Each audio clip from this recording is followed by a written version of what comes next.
علیخان خدایارزاده معاون رئیس حکومت نویه واسه که مسئول ساختمان و تقسیم زمین بود دستگیر شده است. مقامات خبر را تصدیق کرده اما جزئیات ندادند. منابع رادیو آزادی گفتند خدایارزاده هفته گذشته بازداشت شد. در دادستان نویه واسه روز 22 فوریه به رادیو آزادی گفتند نسبت به خدایارزاده با اتهام برآمدن از حد وکالت منصبی بند 316 کودکس جنایی پرونده گشودند.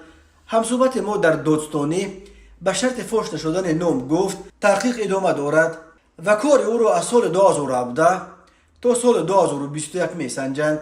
علیخان خدایارزاده معاون رئیس حکومت نویه واسه در مسئله ساختمان بود. همزمان ریاست کمیسیون تقسیم زمین را در نویه به عهده داشت.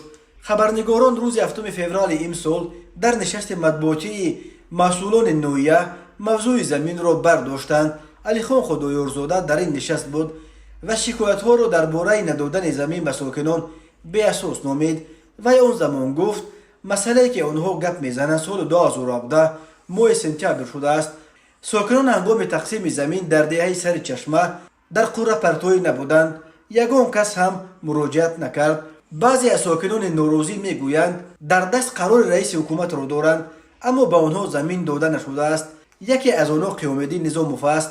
دعوا دارد که زمین او را به کسی دیگر دادند. در قره پرتوی بودم، همه سند را داشتم، زمین را گرفتم و به کسی دیگر دادند. ادعا دارد قیام‌الدین نظاموف. علیخان خدایارزاده 50 سال دارد. ماه یونیو سال 2017 معاون رئیس نویه واسه تعیین شد. موقع پیوندانش به اتهام ضد او معلوم نیست. مقامات رسما درباره پرونده معاون رئیس نویه واسه چیزی نمیگویند. در صورت اثبات شدن گناهش به او جریمه یا 4 سال زندان تهدید میکند.